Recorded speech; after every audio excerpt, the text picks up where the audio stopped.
Minha família não apenas terminou o jantar sem mim. Eles me apagaram da mesa, como se eu nunca tivesse pertencido àquele lugar. Entrei na festa de 302º aniversário de casamento dos meus pais, esperando um lugar para sentar, talvez um sorriso, talvez o mínimo de reconhecimento por ser filho deles.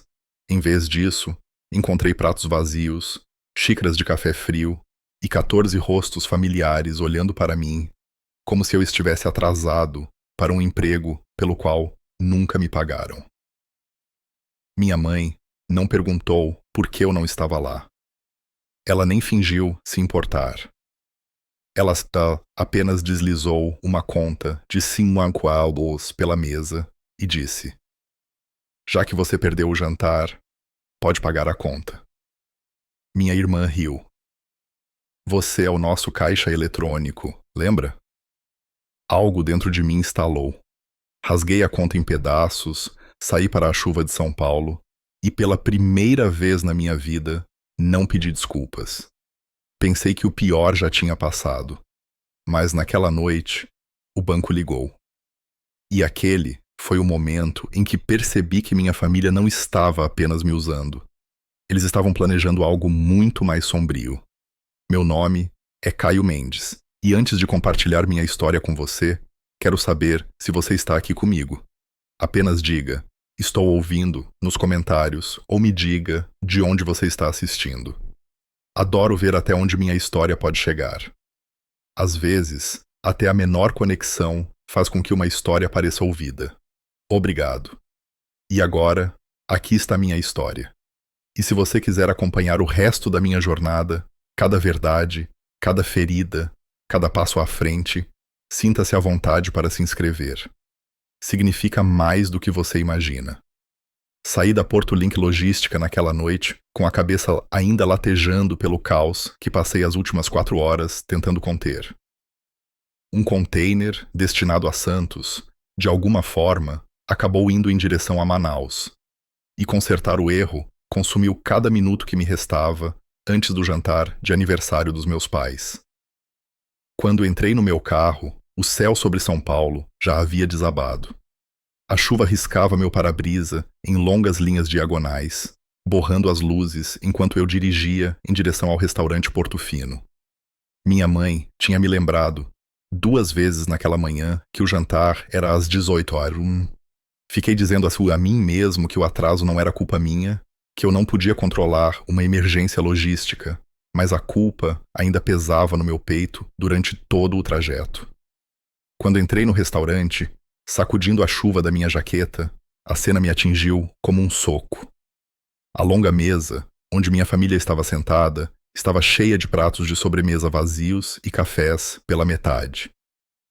14 parentes, nenhuma comida sobrando, nem mesmo uma cesta de pães. Eles tinham terminado o jantar inteiro sem mim. Meu pai olhou para cima, erguendo as sobrancelhas como se eu fosse um convidado inesperado. Minha mãe simplesmente cruzou os braços e disse quase casualmente: "Adiantamos para as 17 e achei que você soubesse." O tom dela fazia parecer que o descuido era meu. Antes que eu pudesse responder, Larissa soltou uma risada. "Uau! Caio! Bem na hora, igualzinho a um caixa eletrônico." A mesa inteira se mexeu com uma mistura de diversão e desconforto. Então, minha mãe deslizou um recibo dobrado pela mesa. O total era de pouco mais de 5.000. Ela disse: "Já que você perdeu o jantar, faz sentido você pagar." E naquele momento, senti algo dentro de mim ficar imóvel. A maneira como todos olhavam para mim, expectantes, intitulados, quase ensaiados, me fez perceber que eles não estavam nem um pouco surpresos. Eles estavam esperando, como sempre. Por anos, assumi esse papel sem pensar. O filho confiável, o provedor silencioso, aquele que pagava sem discutir. Mas naquela noite, parado ali com minhas roupas encharcadas, enquanto migalhas de sobremesa estavam espalhadas pelos pratos deles, algo se soltou. Peguei a conta, rasguei-a bem no meio, depois em pedaços menores, e deixei os restos caírem sobre a toalha de mesa branca. Nenhuma palavra saiu da minha boca. Virei as costas e saí direto para a chuva. O frio encharcou minha camisa, mas pela primeira vez não senti vontade de voltar. Nenhum instinto de pedir desculpas. Ao chegar ao estacionamento, ouvi vozes atrás de mim, abafadas, mas afiadas. Ele está ficando mais ingrato a cada ano. Alguém precisa lembrá-lo de onde ele pertence. Aquele foi o momento em que a verdade se instalou nos meus ossos. Não era apenas sobre o jantar. Algo mais profundo estava fermentando na minha família há muito tempo. E eu tinha acabado de pisar na primeira falha geológica sem perceber o quão fundo ela corria sob meus pés. Quando voltei para o meu apartamento na Vila Madalena, desabei no sofá, ainda tremendo da chuva e da humilhação. Fiquei repassando a cena no restaurante. Os pratos vazios, o sorriso presunçoso da Larissa, a expectativa natural da minha mãe de que eu arcaria com o custo de uma refeição que nem sequer provei. Levou um longo minuto até que eu conseguisse me levantar e caminhar até o arquivo onde guardava uma pasta que rotulei como Apoio Mendes. Eu tinha começado o arquivo 3 anos antes, dizendo a mim mesmo que era para organização, recibos, transferências, extratos bancários. Toda vez que eu ajudava meus pais com a hipoteca deles. Toda vez que eu cobria o aluguel da Larissa, em Curitiba, cada reparo inesperado ou emergência que eles diziam que não podiam administrar. No começo, a pasta era uma maneira de manter o controle. Mais tarde, percebi que era a única prova de que eu não estava imaginando coisas. Esvaziei a pasta inteira na minha mesa.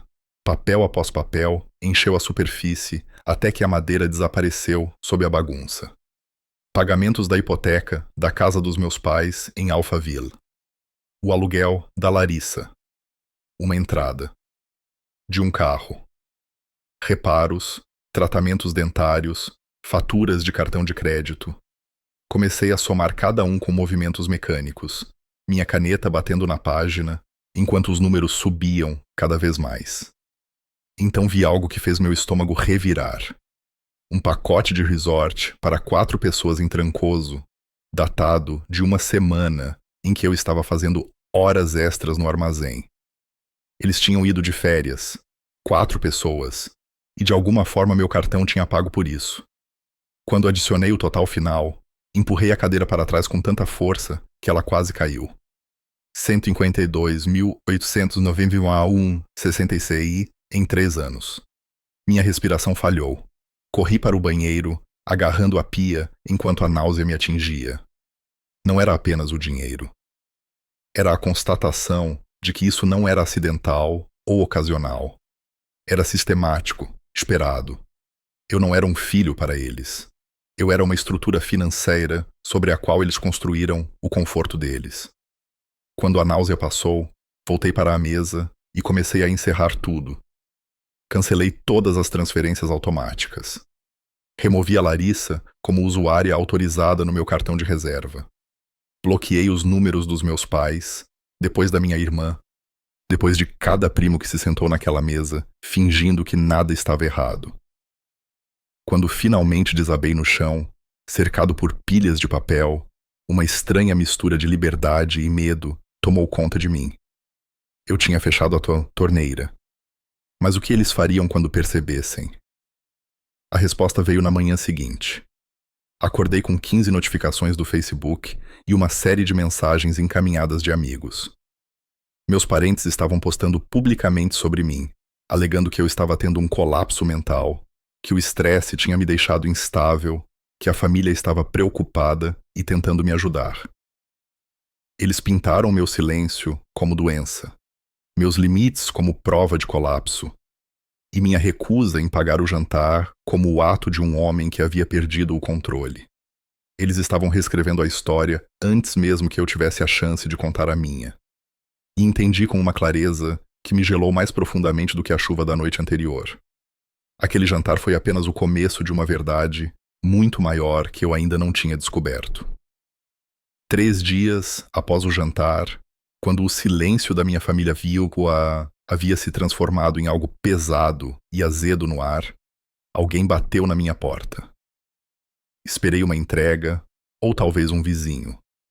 Mas quando abri, lá estava Dário Lobo, parado no corredor, segurando um saco de papel que cheirava a alho e tomate e um livro de capa mole, desgastado, sobre sistemas familiares tóxicos, debaixo do braço. Não nos víamos há meses, mas ele entrou como se soubesse exatamente por que estava lá. Ele não tentou me consolar. Ele não ofereceu simpatia vazia. Ele apenas olhou para mim e perguntou: "O que aconteceu com você, cara?" Eu não sabia por onde começar, então contei tudo, desde o momento em que entrei no restaurante Portofino até o segundo em que rasguei a conta ao meio. Ele ouviu sem interromper, sua expressão mudando de preocupação para algo mais aguçado, quase analítico. Quando mencionei com que calma minha mãe me entregou uma conta de 5.000 OS. Quando contei a ele sobre Larissa me chamando de caixa eletrônico, ele recostou-se na cadeira, me estudando da mesma maneira que examinava processos jurídicos. Quando terminei, ele colocou o livro na mesa e disse: "Você não está fora da sua família, Caio. Você está dentro de um sistema que eles construíram em torno da sua carteira." As palavras me atingiram com uma clareza que parecia água fria. Pela primeira vez, vi o padrão não como incidentes isolados, mas como um ecossistema, um que eu vinha alimentando sem questionar. Dário perguntou se poderia examinar os documentos na pasta da minha mesa. Entreguei a ele o arquivo Apoio Mendes e ele examinou os recibos e extratos com precisão treinada. Depois de alguns minutos, ele parou em uma cobrança de uma loja de eletrônicos em Curitiba. "Você disse que estava em São Paulo neste dia, certo?" Eu balancei a cabeça. Ele deslizou o papel em minha direção. "Então seu cartão foi usado sem você. Isso é mais do que direito adquirido. Isso é acesso." O medo veio lento, subindo do centro do meu peito. Eu tinha pensado que o jantar era o ponto de ruptura, mas quanto mais Dário falava, mais parecia que eu tinha apenas arranhado a superfície de algo mais profundo. Ele sugeriu que eu parasse de me comunicar com minha família, pelo menos por enquanto, e observasse. Pessoas que dependem financeiramente de alguém sempre reagem quando o suprimento muda. Ele disse: "Às vezes eles apertam o cerco, às vezes fazem pior." Ele me disse para abrir novas contas, contas que eles não soubessem que existiam. Ele me ajudou a configurar alertas e me guiou pelos passos básicos para isolar minhas finanças das deles. Quando ele saiu, o céu lá fora tinha virado um tom suave de azul. E eu me senti como se tivesse entrado em uma versão diferente da minha vida, uma onde eu tinha que me defender em vez de defendê-los. Naquela noite, enquanto tentava relaxar, meu telefone vibrou com uma mensagem de um número desconhecido. Dizia apenas: "Não torne isso maior do que é. Toda família tem coisas assim." As palavras não tinham nome, mas tinham uma familiaridade, algo que reconheci no tom. Não era um aviso, era vigilância. E me disse exatamente o que Dário suspeitava. Alguém da minha família estava me observando mais de perto do que eu jamais imaginei. Sentei ali na luz fraca do meu apartamento, olhando para a mensagem, e a verdade se instalou na minha espinha. A conta no restaurante não tinha sido o começo. Tinha sido a primeira rachadura em uma estrutura que havia sido construída ao meu redor por anos. Uma estrutura que só agora estava começando a mostrar sua forma. O que quer que eu pensasse, que sabia sobre minha família, entendi então que a verdadeira história estava apenas começando. Uma semana depois, enquanto eu estava em Curitiba, cuidando de uma inspeção no armazém, meu telefone tocou com um número que eu não reconhecia. Atendi automaticamente, esperando um cliente. Em vez disso, uma mulher do banco perguntou se estava falando com Caio Mendes. O tom dela era educado, mas formal, daquele jeito inquietante de departamento de fraudes. Ela me informou que um cartão de crédito Black Reserve havia sido aberto em meu nome 2 meses antes e que o saldo atual era de pouco mais de $60.000. Por um momento, não consegui falar. Minha mente parou do jeito que acontece quando você ouve algo que sabe que vai mudar tudo. Disse a ela que nunca havia solicitado tal cartão e ela puxou os detalhes. O cartão tinha sido enviado para o endereço dos meus pais, em Alphaville. Pedi o link de e-mail da conta. Ela leu devagar. Larissa Mendes 94. Senti o chão do meu estômago ceder. Desliguei e liguei para Dário imediatamente. Ele não parecia surpreso. Ele apenas disse: "Se isso for real, Caio, é crime federal e significa que sua irmã não usou apenas seu dinheiro. Ela usou sua identidade." Quando cheguei em casa mais tarde, naquela noite, havia um envelope branco descansando na minha porta. Sem remetente, sem marcas. Dentro havia uma única tira de papel que dizia: "Não arruine a família por causa disso." A caligrafia era inclinada, quase apressada. Olhei para as câmeras da porta e percebi que não as checava desde o restaurante. Quando abri o aplicativo, vi que o sistema tinha sido reiniciado 2 dias antes. Alguém o acessou sem minha permissão. Meu coração batia forte no peito enquanto eu lembrava da mensagem do número desconhecido. Isso não era coincidência. Alguém estava perto. Perto demais. No dia seguinte, comecei a notar coisas às quais não tinha prestado atenção antes. Um sedã cinza estacionado do outro lado da rua que parecia estar sempre lá quando eu saía para o trabalho. Meu vizinho mencionando alguém batendo na minha porta enquanto eu estava fora. Uma figura rondando no corredor do lado de fora do meu prédio em uma noite em que cheguei tarde. A paranoia infiltrou-se nos meus pensamentos, mas não parecia irracional. Parecia lógica. Se eles tinham aberto um cartão de crédito em meu nome, o que mais tinham feito? 2 noites depois, meu telefone vibrou com uma mensagem da minha mãe. Ela escreveu: "Alguém da família está realmente preocupado com você. Estamos tentando ver como você está." Em anexo, estava uma foto de Larissa, parada diretamente do lado de fora da porta do meu apartamento, sorrindo como se fosse uma visita casual. Ela não tinha ligado. Ela não tinha batido. Ela apenas veio e ficou lá. Encarei a foto por um longo tempo, um aperto se espalhando pelas minhas mãos e peito. Era a mesma sensação que você tem quando percebe que alguém cruzou uma linha sem nem mesmo reconhecer o limite. Eles não estavam apenas me usando, estavam me rastreando, estavam me gerenciando da maneira como alguém lida com um recurso que tem medo de perder. Coloquei o telefone na mesa e caminhei até a janela, as luzes da cidade tremeluzindo no vidro. Sempre acreditei que a disfunção da minha família estava enraizada no descuido, talvez no egoísmo. Mas parado ali, com as evidências dispostas à minha frente, do cartão fraudulento à câmera reiniciada e a aparição não anunciada de Larissa, entendi que era mais do que isso. Isso era controle. Isso era intrusão. Isso era um tipo de posse disfarçada de preocupação. E pela primeira vez, percebi que não estava mais lidando com uma família que me tomava por garantido. Eu estava lidando com pessoas que cruzaram linhas legais, linhas éticas e linhas pessoais sem hesitação. Eu estava lidando com algo que não podia mais ignorar. E a parte que mais me inquietava era saber que isso era apenas o começo do que eles estavam dispostos a fazer.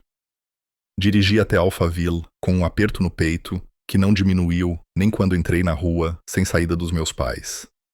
Tudo parecia dolorosamente normal.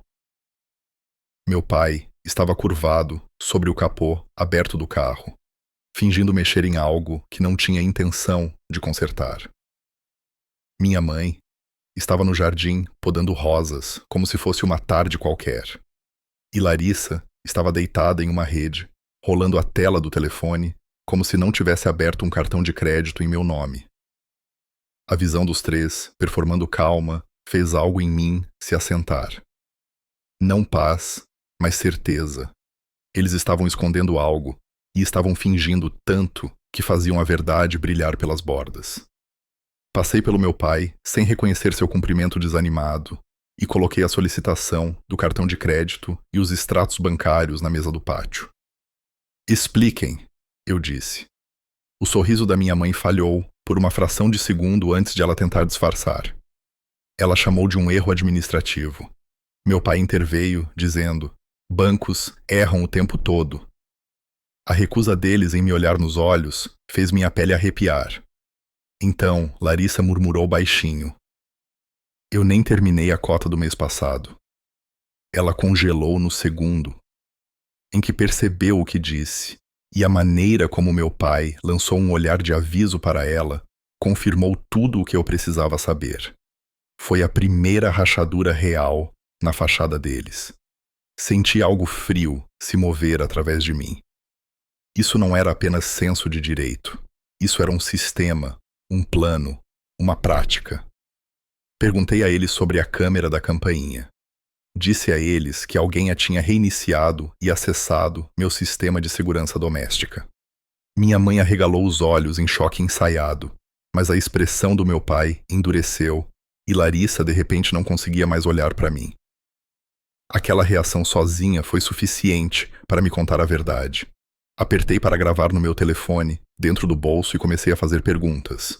O tipo de perguntas que você faz quando já sabe a resposta. Quem abriu o cartão? Quem o usou? Quem estava na frente da minha porta na semana passada? As vozes deles se sobrepunham, negações, desculpas, desvios, até que meu pai bateu a mão na mesa e disse: se você não tivesse saído tempestuosamente do jantar, nada disso teria sido necessário. Aquele foi o momento em que tudo se alinhou. Eles não estavam apenas reagindo, estavam retaliando. Eles acreditavam que minha recusa em pagar a conta deles justificava abrir um cartão de crédito de 60 mil ienes em meu nome. Não discuti. Não levantei a voz. Juntei os papéis, virei-me e caminhei em direção ao carro. Ao passar pela janela da sala de jantar, vi minha mãe agarrando o pulso de Larissa, as duas discutindo em sussurros frenéticos. Eu nunca tinha visto medo nos olhos delas antes. Medo real. E isso me disse que algo mais estava por vir. Algo que elas não estavam preparadas para esconder mais. De volta a São Paulo, o peso do confronto se instalou sobre mim como neblina. Reabri o e-mail do banco, solicitando verificação de identidade e pedi o arquivo completo da solicitação. Quando os documentos digitalizados chegaram, vi minha assinatura falsificada, boa o suficiente para parecer familiar, desleixada o suficiente para expor a mentira. A próxima coisa que notei foi o endereço IP usado para enviar a solicitação. Combinava com um dos últimos registros de IP do meu sistema de casa inteligente. Alguém usou a rede Wi-Fi dos meus pais para abrir a conta. Minha pulsação latejava nas minhas têmporas. Encaminhei tudo para Dário e ele me disse para parar de encontrá-los sozinho. Você está lidando com pessoas que acham que têm direito à sua vida, disse ele. Pare de agir como se eles fossem apenas impulsivos. Segui as instruções dele, fazendo backup de cada arquivo que eu tinha em vários drives, e comecei a anotar coisas que eu tinha notado por meses, mas deixado de lado. As recusas aleatórias no meu cartão, os pacotes da Amazon desaparecidos, o login desconhecido que uma vez culpei na memória ruim. Então encontrei uma transação para um voo para Las Vegas, comprado no mês anterior. A passagem era para Geraldo Mendes, meu pai, paga com o mesmo cartão Black Reserve fraudulento. A companhia aérea verificou tudo.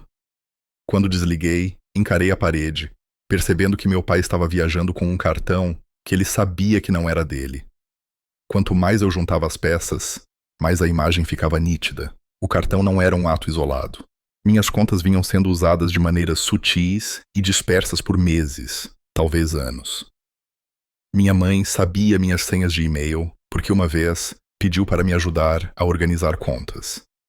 Larissa tinha usado minhas contas para compras, viagens, o que quisesse, e eu estive ocupado demais, confiante demais, condicionado demais para questionar. Quando voltei para casa naquela noite, a porta do meu apartamento estava levemente aberta. Nada havia sumido, mas gavetas tinham sido reviradas. Alguém tinha vasculhado meus arquivos. Alguém tinha cruzado um teto limite. Fiquei na porta, o ar rarefeito. E naquele momento, eu soube o que estava enfrentando. Eu sabia que minha família tinha passado da manipulação para a intrusão, do senso de direito para a intenção criminosa. E eu sabia que tinha que detê-los antes que decidissem que era mais fácil me silenciar do que roubar de mim. Na manhã seguinte, dirigi até o centro para encontrar Dário em seu escritório, carregando tudo o que eu tinha reunido. Ele espalhou os documentos sobre sua mesa, extratos bancários, históricos de login, as capturas de tela da solicitação falsificada do meu sistema de câmera, e os examinou com a intensidade de alguém preparando um argumento judicial. Ele olhou para cima e me disse claramente: "Isso é roubo de identidade. Você pode prestar queixa agora mesmo, e todos eles seriam implicados." Sua voz não continha julgamento, apenas preocupação. Então, ele me avisou que uma vez que eu tornasse oficial, minha família poderia responder de maneiras para as quais eu não estava preparado. Pessoas que dependem financeiramente de alguém, muitas vezes, lutam com mais força quando se sentem expostas. Saí do escritório dele, ainda processando a gravidade de tudo, quando notei um pequeno pedaço de papel preso sob o limpador de para-brisa. Dizia: "Não arraste a família para uma confusão. Você não vai ganhar." Sem assinatura, mas a caligrafia se curvava da mesma maneira irregular que a de Larissa sempre teve. A ameaça não era sutil, era pessoal. E me disse que eles não estavam apenas assustados, estavam se mobilizando. Nos dias que se seguiram, tornei-me hiperconsciente do meu entorno. No supermercado, minha tia virou em outro corredor no momento em que me viu. Um primo que eu conhecia desde a infância se mal acenou. O silêncio era coordenado. Parecia que todos tinham sido instruídos a não me dizer nada, a não escorregar, a não quebrar as fileiras. Voltei-me para dentro e foquei em fortificar cada pedaço da minha vida ao qual eles ainda pudessem ter acesso. Tentei meses de atividade bancária e encontrei mais compras não autorizadas. Roupas, eletrônicos, cobranças recorrentes nas quais eu nunca tinha me inscrito. Percebi que Larissa estava usando meu antigo cartão secundário com frequência suficiente para tratá-lo como se fosse dela. Ela havia comprado caixas de assinatura de joias e várias transações rotuladas como cuidados pessoais que eu nunca tinha visto. Uma cobrança de uma loja de tecnologia no shopping Joacá Iguatemi chamou minha atenção. Dirigi até lá, esperando que o gerente pudesse lembrar de algo. Ele lembrou. Ele recordou Larissa entrando e comprando um MacBook e um iPad com meu cartão. Ela disse que o irmão dela deu permissão. Ele me contou. Ela até me mostrou uma foto sua. Meu estômago revirou. Ela tinha vasculhado minhas fotos. Ela tinha usado meu rosto como garantia para suas mentiras. Quando cheguei em casa, meu telefone tocou novamente. Número desconhecido. A voz de um homem, profunda e desconhecida, disse: "Sua família está procurando um advogado. Você deve parar antes que isso piore." Tentei perguntar quem ele era, mas a linha ficou muda. A mensagem não era informação, era intimidação. Dirigi até Alphaville novamente, não para confrontá-los, mas para ver se eles sequer reconheceriam o que tinham feito. Quando entrei na casa, ouvi minha mãe na cozinha ao telefone. Ela não me notou no início e a ouvi dizer: "Ele vai cair em si. Ele sempre cai. Ele vai pagar eventualmente." A confiança na voz dela era mais perturbadora do que as palavras. Meu pai apareceu com uma pilha de papéis na mão, extratos bancários, documentos de crédito, todos espalhados como se estivessem revisando juntos. No momento em que ele me viu, tentou esconder a pilha atrás das costas, mas era tarde demais. Eu já tinha visto meu nome, o cartão fraudulento e as anotações deles rabiscadas nas margens. Eles tinham discutido o cartão muito antes de eu confrontá-los. Eles não estavam confusos. Eles não tinham sido descuidados. Eles tinham feito isso intencionalmente, metodicamente e coletivamente. Saí da casa sem dizer uma palavra. As performances, as negações, as ameaças, tudo tinha sido parte de algo maior. E parado naquela varanda, com a porta se fechando atrás de mim, finalmente entendi claramente.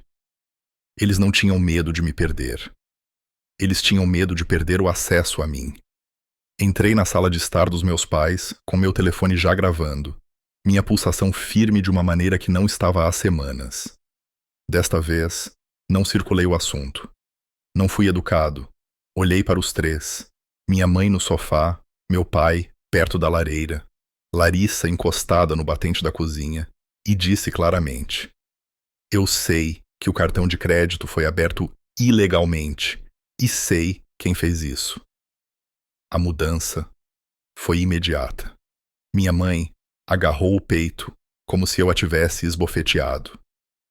Ela disse que eu estava distorcendo ali a verdade. Disse que minhas acusações a estavam machucando mais do que eu podia imaginar. A voz do meu pai subiu instantaneamente, me chamando de ingrato, me dizendo que eu estava escolhendo estranhos em vez do meu próprio sangue. As reações deles pareciam ensaiadas, como um roteiro que usaram um no outro por anos. Larissa deu um passo à frente com um sorriso presunçoso que mal disfarçava seu nervosismo.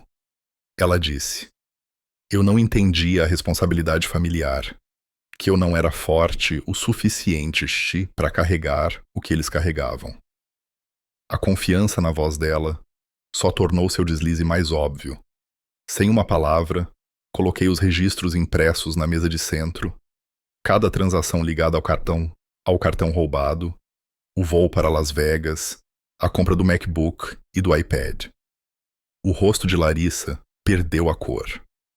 Meu pai imediatamente se virou para minha mãe, exigindo saber por que ela não tinha impedido isso. Minha mãe retrucou, insistindo que Larissa só fez o que acreditava que eu permitia. Nenhum deles olhava diretamente para mim mais. Apontei para a pilha. Expliquem por que o cartão foi aberto 2 dias depois do jantar de aniversário de vocês. O silêncio inundou a sala. Então meu pai quebrou. Porque você nos humilhou no restaurante, ele gritou. As palavras pairaram no ar como fumaça. Inegáveis. Foi a primeira frase honesta que qualquer um deles tinha dito. Levantei meu telefone. Cada palavra que vocês dizem está sendo gravada, eu disse. O rosto do meu pai ficou cinza. Minha mãe tropeçou ao levantar, o pânico crescendo em seus olhos. Larissa avançou em minha direção, como se pudesse arrancar o telefone das minhas mãos, mas dei um passo para trás e enviei o arquivo para Dário com um clique. A voz da minha mãe quebrou em algo agudo e desesperado. Se você sair agora, não terá mais família. Pela primeira vez em 30 anos, não engoli a ameaça. Não encolhi. Olhei para ela e disse: eu não tenho família há muito tempo. Ao abrir a porta da frente, vi um sedã preto estacionado no meio-fio. Um homem que reconheci de reuniões distantes. O primo que estudava direito estava sentado dentro com uma pasta no colo. Eles tinham chamado reforço jurídico antes mesmo de eu chegar. A constatação se instalou como frio na minha espinha. Isso não era um mal-entendido. Eles estavam se preparando para a batalha. E caminhei para o meu carro, sabendo que o próximo passo não seria emocional. Seria legal e seria final. Passei aquela noite, sentado no escuro do meu apartamento, a cidade lá fora zumbindo, enquanto meu telefone brilhava na mesa. Fiquei repassando o confronto, a admissão, o medo nos olhos deles. Não parecia mais um conflito familiar. Parecia um cerco. Enviei tudo para Dário. A gravação, os documentos, as fotos. Ele respondeu em minutos, me dizendo que a evidência era mais do que suficiente para abrir um caso completo de roubo de identidade. Ele me disse para não voltar a Alphaville sob nenhuma circunstância. Então ele redigiu uma carta de demanda formal, dando aos meus pais e a Larissa 72 horas para pagar o saldo e reconhecer a atividade fraudulenta antes de registrarmos o boletim de ocorrência. Na manhã seguinte, enviei a carta, eu mesmo. Terminei de forma simples. Se vocês não cumprirem em 72 horas, farei a denúncia. Menos de 24 horas depois, minha mãe apareceu na Porto Link Logística. Ela entrou no saguão chorando alto o suficiente para atrair olhares de todo o andar. Ela me acusou de destruir a família, implorou por simpatia de pessoas que nem a conheciam. Tive que guiá-la para fora, onde ela imediatamente abandonou o teatro. As lágrimas desapareceram no momento em que a porta se fechou atrás de nós. Ela olhou para mim com uma frieza que eu não reconheci e disse: eu precisava sacar tudo porque há coisas maiores acontecendo nesta família do que você entende. Entreguei a ela uma cópia impressa da carta de demanda. Vocês têm 2 dias restantes, eu disse. O rosto dela ficou pálido, antes de ela se virar e correr para o carro, sem mais uma palavra. Naquela noite, meu telefone não parou de tocar. Tias, tios, primos, todos dizendo frases quase idênticas como se estivessem lendo de um roteiro. Família não deve brigar por dinheiro. Você está exagerando. Você está machucando sua mãe. Era coordenado, manipulado.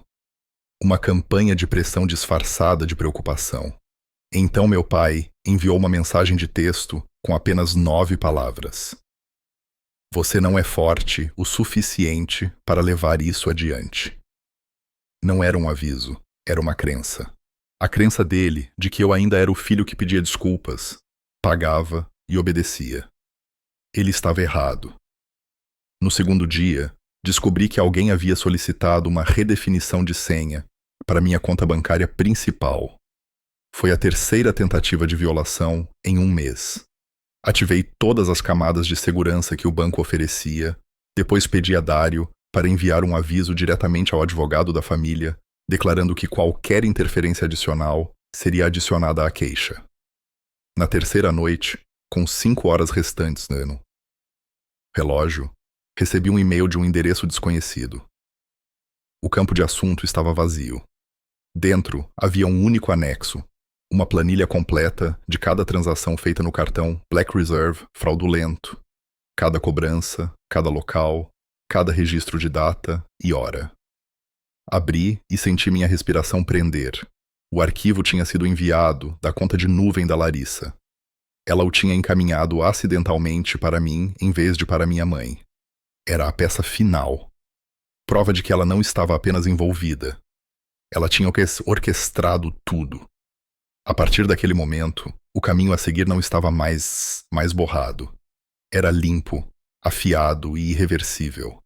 72 horas se passaram e entrei no escritório de Dário, pronto para registrar a ocorrência.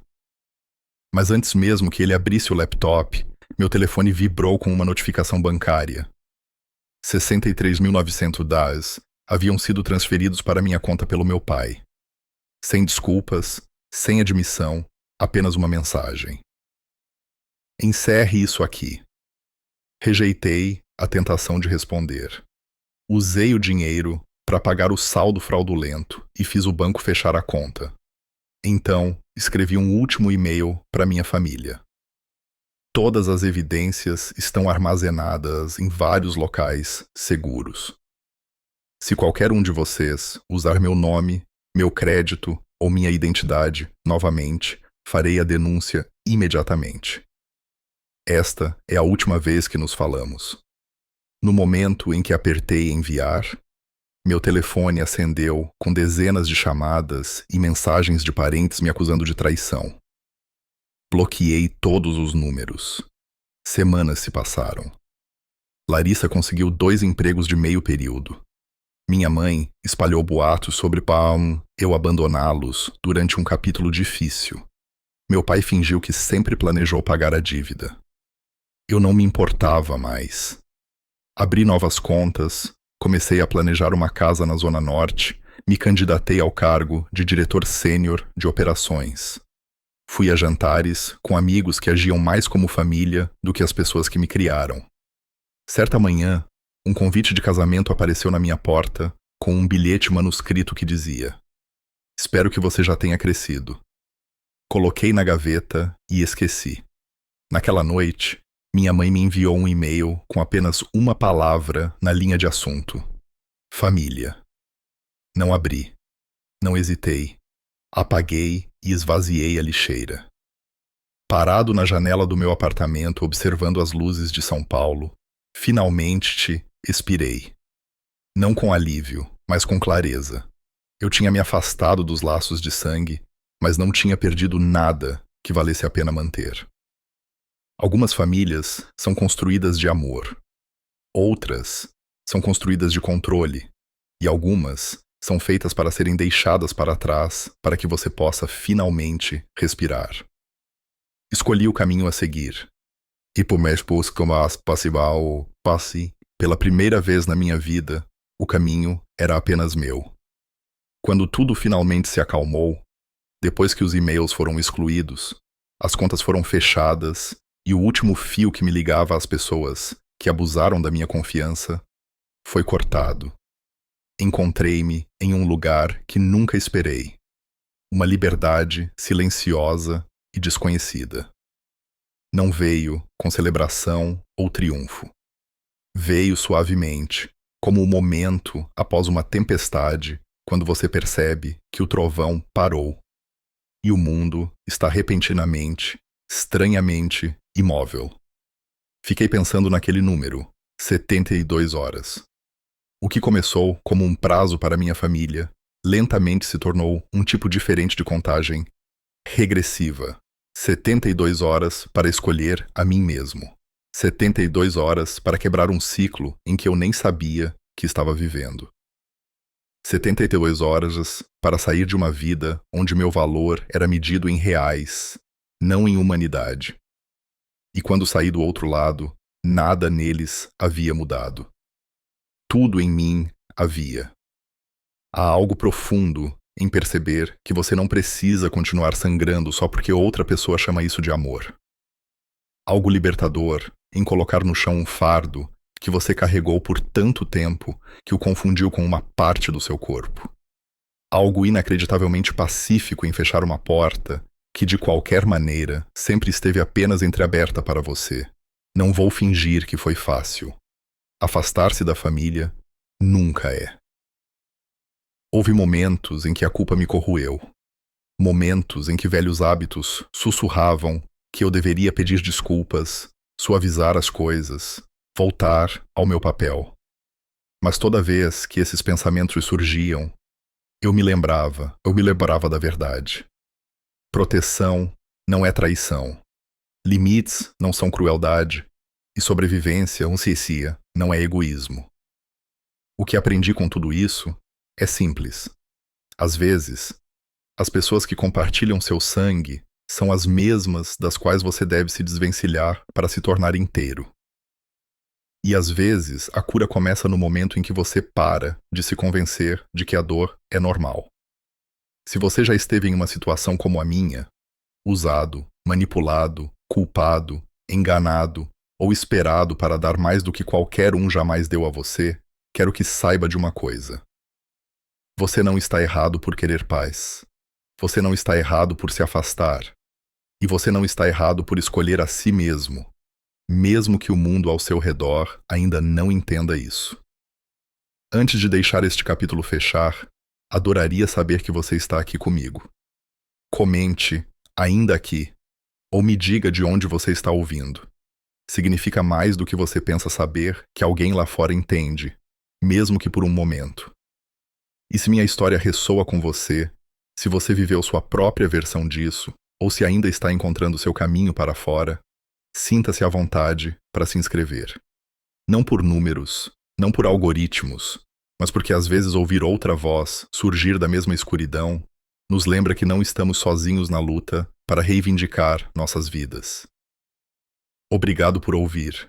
Obrigado por ficar. E onde quer que você esteja, seja lá do que você está se afastando ou para onde está caminhando, espero que encontre sua versão da liberdade. Eu finalmente encontrei o tipo que não requer permissão.